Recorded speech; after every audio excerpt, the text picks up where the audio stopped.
Colin, you're the gifts coordinator here. Yes. And how long have you been doing that?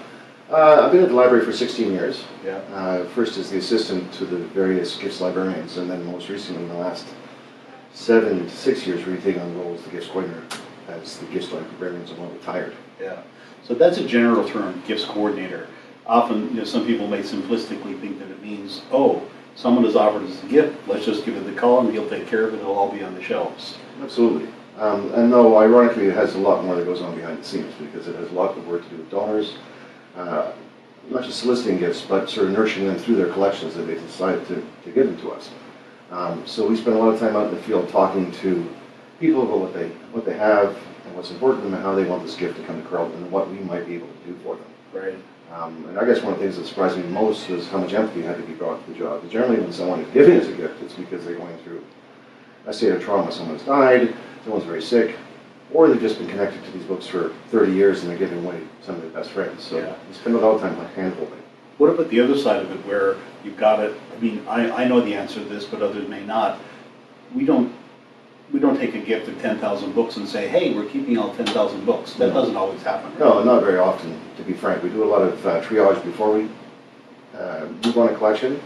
We figure out what we can use with the subject selectors and subject coordinators, and what would be best for the library, because there's lots of great collections out there that we can't actually do anything with. We can't facilitate their transfer to us because we can't use them. Yeah. So if they're not being used for research or for teaching, then we really actually have to take a pass and we move on from that. So a lot of that work goes on beforehand in consultation with the departments, with subject selectors, with you, to seek permission just to move forward if there's something that's actually very interesting.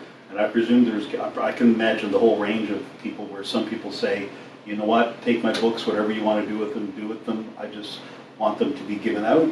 I presume you also have the other opposite where people are very cautious or careful or demanding perhaps about, I want this there, please don't get rid of this. Do you get that whole range? Oh, absolutely, all the time. And we've gotten very good at saying no.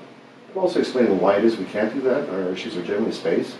Also the costs in processing any large collection and what that means to us at the end of the year, at the end of the fiscal year. But it does come up all the time. And we just kindly relieve them any sort of preconceived ideas of what we might do. And really talk about value of books, because a lot of people come into this idea that books inherently can be really, really pricey, when in fact, the market is what dictates what the value of a book is, and what we are going to take in is based on fair market value, not necessarily an insurance value, or because someone has told them that they have a gem that needs to be addressed here. That's right. One of the things I've heard is that some people who don't know the ins and outs of how gift acquisition goes, think that, a library, we're an academic library, you have to keep everything possibly that you can. Everything is of value. And maybe in a very large universe that might be true, but that in practical terms. And ironically, if you were to sit down with Lloyd and I and have this conversation, I am a harvester of books. I love to go out and take everything I get my hands on. And yet there are lots of brick walls in my way to bring them into this collection. So with the aid of others, we winnie down what it is that we're going to bring in. So if someone offers us 1,000 books, we only need 50. And if we can only take 50, then that's what we tell the donor. If they can't, if they're not happy with that, then they need to find other areas where they might sort of deliver their collections to. But what I find, of course, in these days, this day and age, is most people are becoming much more reasonable, because there are no places to take books any longer. Yeah. The avenues that where people used to be able to send them are now closing, and even bookstores. If you were to look around the city, where we used to have a prolific number of bookstores, we're down to really 3 or 4 private bookstores, and the rest have all gone subject to Indigo, and that's about it. Okay, thanks. That's a good summary. Thank you.